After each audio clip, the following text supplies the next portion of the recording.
It doesn't make me uncomfortable, mate. Why do I literally do that, maybe all night long? And I'm trying to find my phone. It's just behind me, and Can I move now? Oh God! My coffee, bro. Nicole. Do you want to be in this episode? Today we're going to talk about plenty and why it's fucking delicious. I'm gonna literally. Literally. I got sunshine On a cloudy day. Ooh, welcome back. Taking it right in there. All right. Well, yes. I hope you guys enjoyed last episode. It was very riveting, I'm sure. How am I feeling? I feel great and grand because today we're hitting a hard topic again. Oh, great! Yes. What is it, Katie? I'm not going to tell you until we play the intro. Oh, always a caveat. Anyways, play the intro. Boop, boop, boop, boop.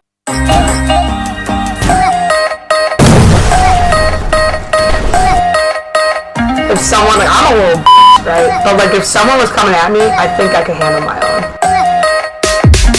You might have aggression that day, let it go, and try to understand somebody else's world of their point of view. I mean, like them, you, me, us.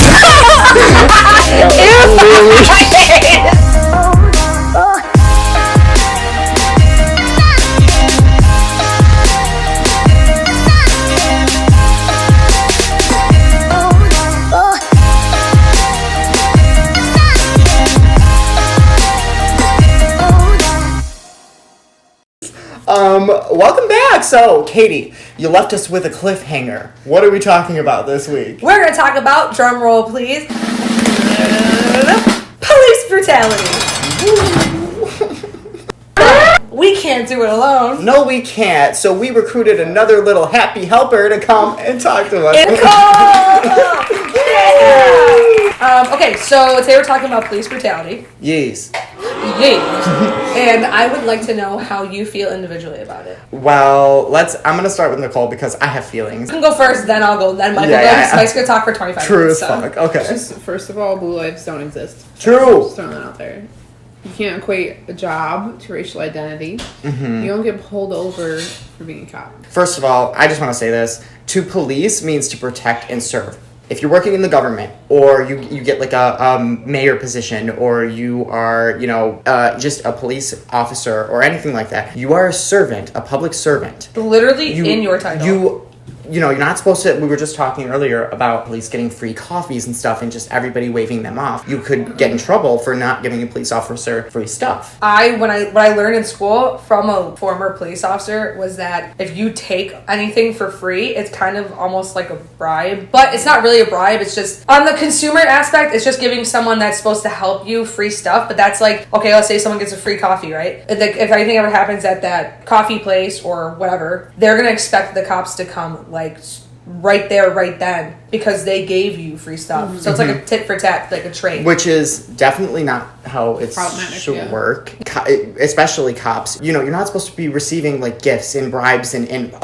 It's illegal. It's literally illegal. Even praise. You're not supposed to be doing the job for accolades and praise. You're supposed to do it because you love the human race. You want to help people. But unfortunately, things are set up so anybody can become a cop. Like, it's really not hard to pass their mental evals, especially when the standards are so low. Some kids from high school that became cops that I'm just like... Yes, and that's a good example. I can't speak for them, but I went to school, and even though it's only a 2-year degree, I learned a lot, and it made me decide not to become a cop because of the stuff that I learned. Obviously, the climate that it's in, and the reason I wanted to do it was because I wanted to help people. But I feel like social work in the same turn is the same thing, so just go that route. To be separate, it's like people becoming nurses just because it's decent pay and it's a decent job, and like odds are they can probably get a job in that field, but they don't actually care about the work, and that's a job that you need to care about what you do. There definitely needs to be more levels of screening, and I know a handful of cops, and every cop that I know, like on my level, I've known them for years, they're not bad people. I would hope to God that they would know when to make the right decision. And that's what this whole thing is about. But that's the thing. We can't go off hopes and fears that someone is going to be a good person. First of all, if you're a cop, odds are you are going to defend another cop. You're not going to sell out somebody for doing. The issue is the like brothers in blue thing, and that's like I understand that some in certain aspects like protecting your brothers, having your brothers back, right? But at the same thing, like if wrong is wrong, you know what I'm saying? That's like, yes, and especially in that position, you're supposed to be like held accountable. You can't discern be what's above the laws that you're enforcing. Exactly. It's illegal, if anyone didn't know this, to go into someone's house without a search warrant, reasonable suspicion, or probable cause. Shout out to the Fourth Amendment. Yeah, which those three things right there, you have to have one of the three to be able to go in someone's house and just breaking into someone's house and shooting them. Yes. Because why? You're in their house. Hey, even if they were in the wrong, there's no need to shoot somebody. You are there to gather them and bring them with you. No-knock warrants are bullshit. They are. Yeah, they are. Saw the whole Breonna Taylor thing. The blatant racism that is rampant throughout the police force. And we've seen that now, especially after all of that. They've sided with the white militia, or I don't even want to call them that because it gives them an entitlement. The Proud Boys. Which, give it up to George Takei, because he decided to spin that on Twitter, and he decided to turn the Proud Boys hashtag into a gay Proud Boys hashtag. I saw that. Gay men were posting photos of their love, and the Proud Boys basically said that we were slandering them, and good name. Yeah, it was soiling their good name and stuff like that. Oh, he was at the protest and he gunned down 2 different people. Straight, and he was underage. And then walked right up to a police car afterwards, and they didn't even recognize that he was.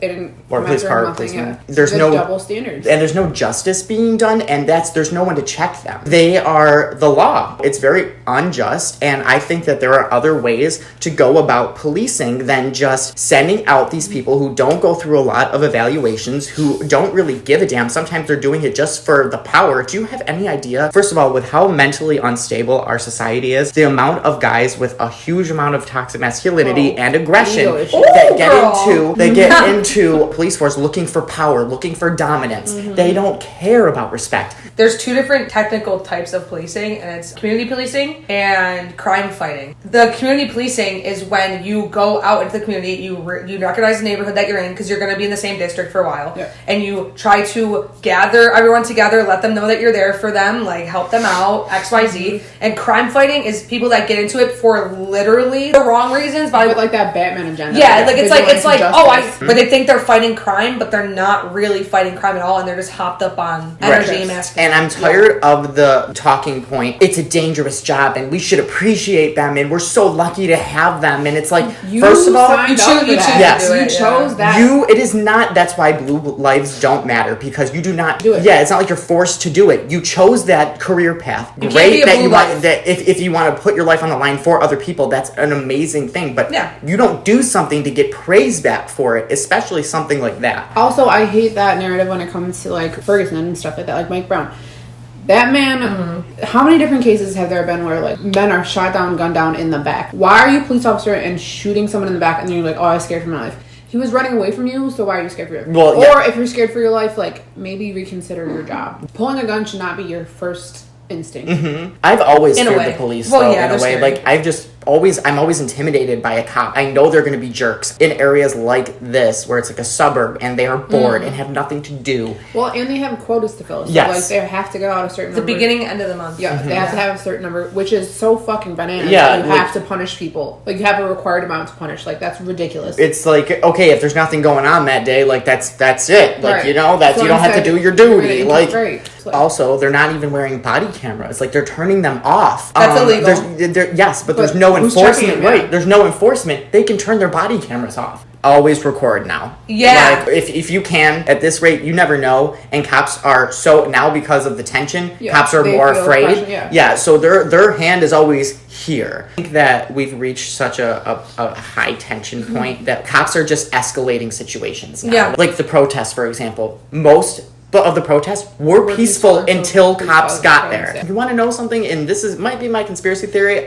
They're told to do so. They're told to. And there's been how many different videos have been caught on camera of police coming up to white supremacist groups and giving them warning that the police are about to come through with pepper spray and tear gas and rubber bullets. So they're warning white supremacists and then attacking protesters that are standing up for black lives. And yes, I saw that video too, and they basically gave him the right route and like where to avoid things. And then like white supremacy in police enforcement is like a real issue right now. It's like a resurgence, which is so ridiculous. We're going to be reaching a military state where it's just cops have the lay of the land and they're allowed to do what they want. Well, this is another issue, like with defunding the police came up. So it's like when there's like mental health checks or stuff, you send the police. Those police with 6 months training do not know how to handle someone who is mentally ill. If someone is mentally ill, of course they're going to act erratic. So violence ends up happening. People get shot, which is not how it should go at all. Send social workers. That's fund social work and actually recognize mental health as a fucking issue and not a crime. This goes back to what we were talking about. We need to start focusing more on the human psyche, and we need to start thinking about why people do things. And there's actual people that do study these things, and they should be the ones to handle situations like,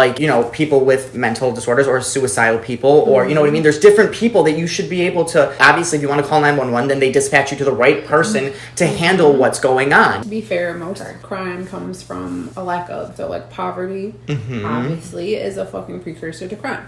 So if you want to stop crime, maybe public services, fund food stamps, somewhere to go. This crime and punishment thing that we've going on in the justice, it's not working. We really do need a new way of dealing with things, a more sympathetic way and a more empathetic way, and we need to figure out where the line is between when a policeman needs to use his force or to step back. Know your rights. Know your rights. First, fifth, fourth. I know cops can be intimidating. Don't say shit. Yeah. I ain't scared what. Don't say shit. I ain't scared of no. Not most important, but it's up there. Don't say shit. I ain't scared of no cops. They can't prove nothing if you don't give them nothing. Don't say shit. Be respectful, but don't say shit. And that's another thing. They talk to you so degradingly. I do not trust police officers because of how many instances that women have been raped by the police. Yeah. I never said I wasn't nervous. I'm just not scared of them. There was a...